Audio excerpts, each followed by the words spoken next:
बहुरानी जी, आप जल्दी आइए। कैसे निकलूं मैं इन कपड़ों से? Theta theta theta theta theta theta.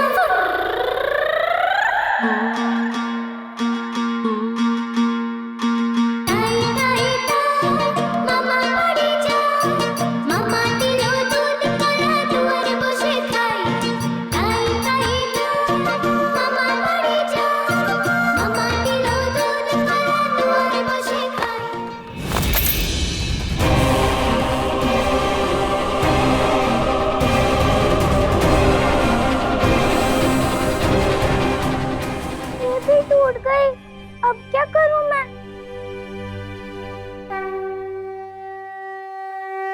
आई क्यों नहीं अभी तक बहू? पंडित कब तक इंतजार करेंगे? रात ना अनादर हुआ तो अब याद है बहुरानी जी को जानबूझकर क्यों देर कर रही हैं? मतलब सुबह सुबह आपने डांटा था ना, कुतर्क करती है। शायद इसी बात का बदला ले रही है आपसे, इंतजार करा करके। भर की बहू हमसे बचा मालिक। बड़े मालिक ने कहा है कि आप अच्छे से सज संवर कर आए और ऐसा कुछ न कहें और करें जिससे महापंडितों का अपमान हो, अनादर हो। मैं क्या बुलाऊंगी आपको? परी दीदी। मुझसे जितना बन सके उतनी मैं मदद करूंगी तुम्हारी। हाँ, परी दीदी वही बचा सकती है मुझे गंडगोल से। परी दीदी के पास जाती हूँ। ये दुर्गा माँ, मुझे बस बचा लेना, नहीं तो काका ससुर जी बहुत बड़ा दंड दे देंगे आज। आपकी बहू नहीं आई? आ रही है महाराज। दरअसल बहू ना जाप कर रही है। झूठ। शू शू शू शू शू। जाप शिव शिव शिव शिव शिव जाप ही कर रही है बहू। बस जाप पूरा होते ही तुरंत आ जाएगी। मुझे तो बड़ी खुशी हुई है जानकर कि आपकी बहू इतनी धार्मिक है। घर की औरत अगर पूजा पाठ करे तभी तो घर मंदिर हो पाता है। और वैसे भी औरतें ही हमारे समाज का, हमारी परंपराओं का और प्रथाओं का स्तंभ ही तो है। जी बिल्कुल ऐसी ही है हमारी बहू, धार्मिक। क्या कर रही हो बहू? बिना आज्ञा के मेरी पूजा के सामान को हाथ कैसे लगाया?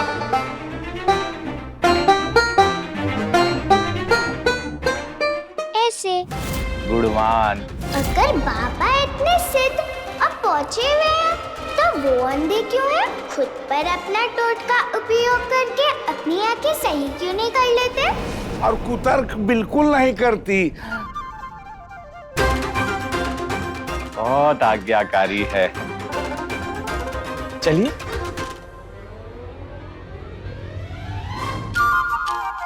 आप लोग चलिए, तब तक प्रसाद ग्रहण कीजिए। ठीक है।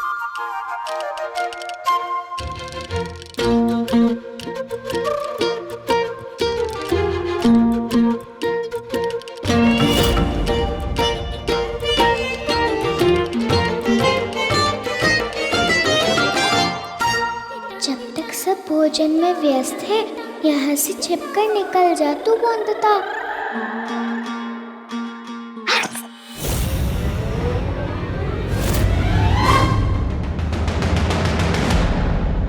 कौन है वहां? अरे कौन छुपा है वहां? कौन दूषित कर रहा है इतने पवित्र वातावरण को? बिहारी जाओ देखो तो जरा कौन छुपा है वहां।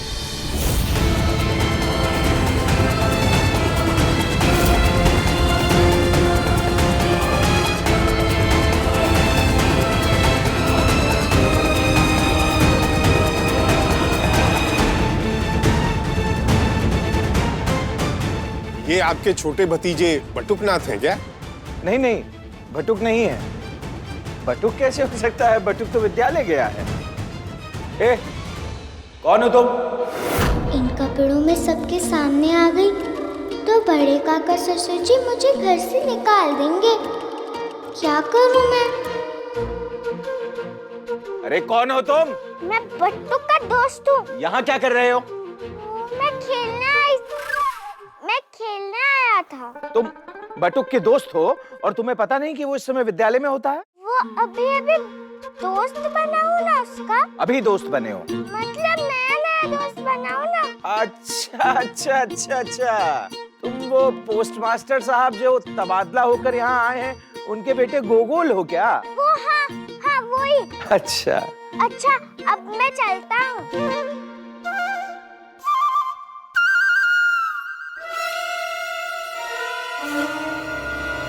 रुको, हम सब प्रसाद ग्रहण कर रहे हैं और बच्चे तो वैसे भी भगवान का रूप होते हैं। अगर कोई बच्चा बिना प्रसाद ग्रहण किए जाए तो ये क्या शुभ होगा जजमान जी? नहीं नहीं, बिल्कुल नहीं। तो बच्चे आओ बैठ जाओ, हमारे साथ प्रसाद ग्रहण करो।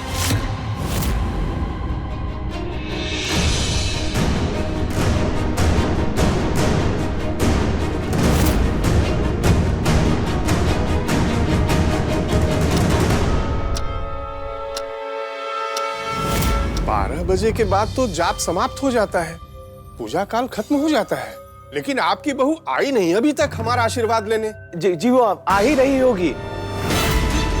हमें तो लगता है कि वो हम ब्राह्मणों के जाने का इंतजार कर रही है, इसीलिए तो हम ब्राह्मणों से लगता है वो मिलना ही नहीं चाहती। अरे नहीं नहीं नहीं महाराज, कैसी बात कर रहे हैं ये? बिहारी, ये क्या रहा है खड़ा हुआ? जब ला के ला बहू को। बहू को गोगल बनाकर यहाँ बैठा दिया है, तो घर की बहू आएगी कैसे सामने? काका ससुर जी एक ही बॉन्ड देता है बेचारी, कैसे धारे दो दो रूप? महाराज, आप भोजन ग्रहण करें। त्रिलोचन जी, कोई परेशानी है क्या? परेशानी? जी नहीं, क्यों? क्योंकि आप तो ये भी भूल गए कि हमारे प्रसाद ग्रहण करने से पहले किसी शुद्ध और कुलीन स्त्री द्वारा शंख फूंकने की प्रक्रिया की जाती है, पर आपकी बहू तो आशीर्वाद तक लेने नहीं आई, तो फिर भला शंख कैसे फूकेगी? और आप जानते हैं कि अगर शंख नहीं फूका गया तो हम ये प्रसाद ग्रहण नहीं कर सकते। हे दुर्गा माँ, मेरे कारण कोई ब्राह्मण भूखा ना रहे, शंख न फूकने का पाप ना लगे मुझे दुर्गा माँ।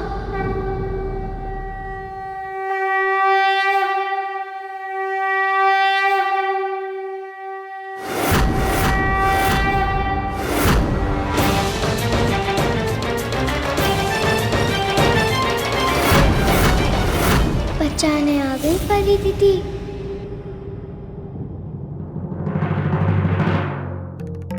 मुझे सेवा का मौका दीजिए महापंडित जी। ये अनिरुद्ध की पत्नी आपकी बहू?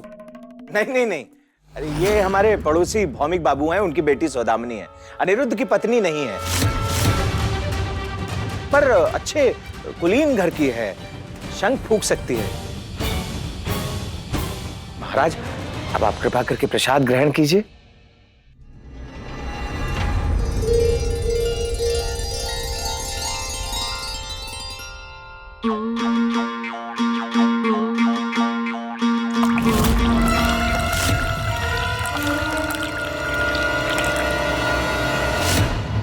इस पानी में कुछ गिर गया है, अब अगर महापंडित जी ने ये पानी पी लिया तो उनका अनादर होगा, और काका ससुर जी ने कहा था ऐसी कोई भी चीज ना हो जिससे उनका अपमान हो। क्या करूं अब?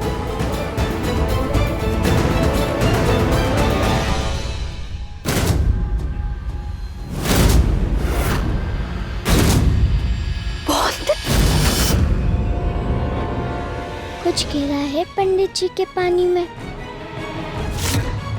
जल्दी से पानी बदल दो उनका, वरना अनादर होगा उनका।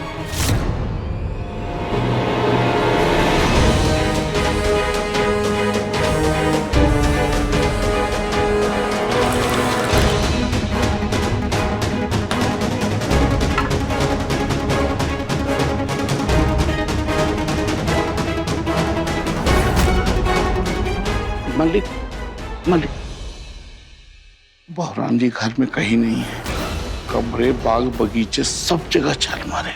चुप एकदम। हाँ, पंडित जी के सामने कुछ मत बोलना, नहीं तो नाक तो कटेगी हमारी, गर्दन भी शर्म से झुक जाएगी।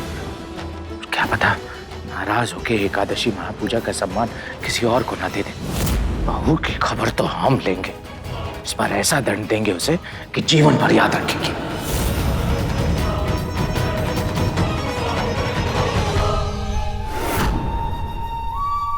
घर वालों का मान कम नहीं करना चाहती थी ना, उनका दिल नहीं दुखाना चाहती थी।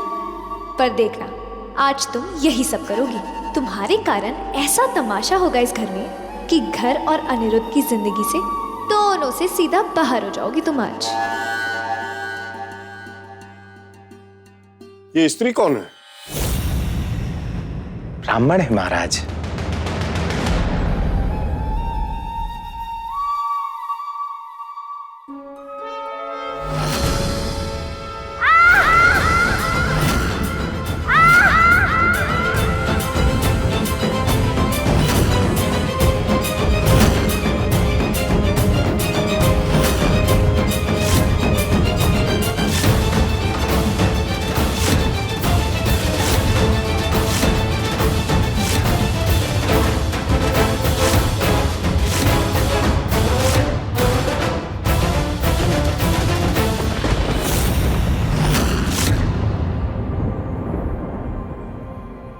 तुमने तो कहा था कि ये लड़का है यजमान, लेकिन ये तो लड़की है और पुरुषों का भेष बनाकर हमारे साथ प्रसाद ग्रहण कर रही है कौन ये? कोई मर्यादा का पालन नहीं है इस घर में।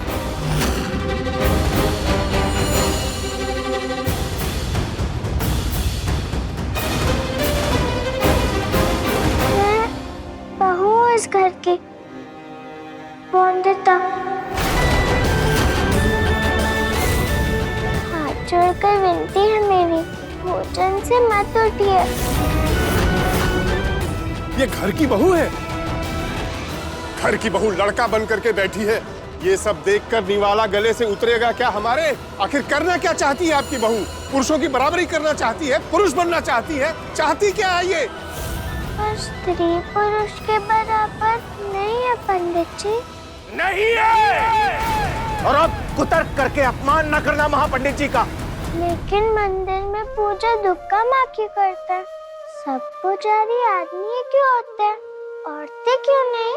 बहू, बुद्धि भ्रष्ट हो गई है इसकी, जो इस तरीके के प्रश्न पूछ रही है ये। महाराज नादान है, छोटी है तो गलती से। गलती नहीं, पाप हुआ है इससे। और जहाँ इस तरीके का पाप हो, हम उस घर का अन्न ग्रहण तक नहीं कर सकते। क्षमा कर दीजिए महाराज, मैं समझाऊंगा उसे। समझाने से क्या होगा? स्त्री पुरुष के कपड़े पहन करके घूम रही है, यह अधर्म नहीं है? पाप किया है तो प्रायश्चित नहीं करना होगा? बिना प्रायश्चित किए क्या पाप मिटेगा, धुलेगा? तो इसे भी करना होगा प्रायश्चित।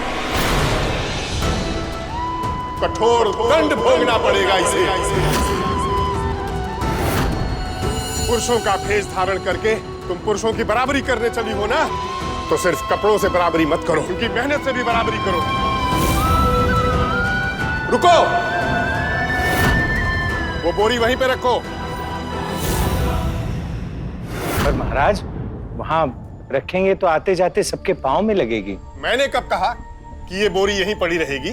क्योंकि अब ये बोरी आपका नौकर नहीं, पुरुषों से होड़ करने वाली, पुरुषों की बराबरी करने वाली आपकी बहू उठाकर ले जाएगी रसोई घर तक। और याद रहे, अन्न का एक भी दाना गिरना नहीं चाहिए, अन्यथा हम ये भोजन ग्रहण नहीं करेंगे।